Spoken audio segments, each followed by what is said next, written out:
நான்வெஜ்ஜே overtake பண்ணுற மாதிரி இந்த வாழைப்பூ கோலா உருண்டை எப்படி செய்கிறதுன்னு பார்க்கலாமா? வாழைப்பூவை நல்லா க்ளீன் பண்ணிவிட்டு அதை பொடி பொடியாக கட் பண்ணி எடுத்துக்கலாம்.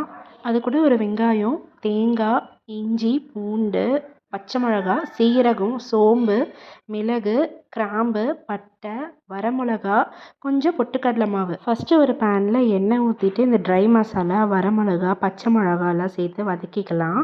அடுத்து பூண்டு, இஞ்சி சேர்த்துக்கலாம்.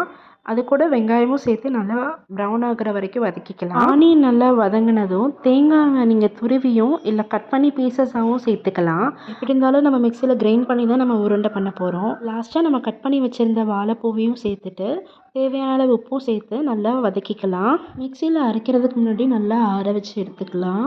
மிக்சியில் நீங்கள் அரைக்கும் போது கூட உங்களுக்கு தேவையான உப்பு நீங்கள் சேர்த்துக்கலாம். ரொம்ப முக்கியமான விஷயம், மிக்சியில் அரைக்கும் போது தண்ணி விடாமல் அரைக்கணும். சப்போஸ் உங்களுக்கு அரைப்படலைன்னா லைட்டாக ஒரு ஸ்பூனில் 1 or 2 ஸ்பூன்ஸ் மட்டும் தண்ணி ஆட் பண்ணிக்கோங்க. கடைசியாக நம்ம எடுத்து வச்சுருந்த பொட்டுக்கடலை மாவையும் இதில் சேர்த்துட்டு நல்லா மிக்ஸ் பண்ணிவிட்டு இதுக்கப்புறம் உருண்டை பிடிக்கணும். உருண்டை பிடிக்கிறதுல ரொம்ப முக்கியமானது என்னென்னா, சப்பாத்தி மாவு பிணையிற மாதிரி நல்லா அழுத்தி பிணையாமல் ரொம்ப சாஃப்டாக மெதுவாக டச் பண்ணி அதை ரவுண்ட் பண்ணிக்கணும். நீங்கள் ரொம்ப அழுத்தி பிடிச்சிங்கன்னா அதில் இருக்க தண்ணியெல்லாம் வெளியே வந்துடும். மொத்தமாக எல்லாத்தையும் நீங்கள் உருண்டை பிடிச்சி எடுத்து வச்சுட்டு கடைசியாக ஃப்ரை பண்ணுங்கள். ஏன்னா அப்போ கொஞ்சம் ட்ரை ஆகிடும். அவ்வளோதான், வாழைப்பூ கோலா உருண்டை சூப்பராக ரெடி ஆயாச்சு.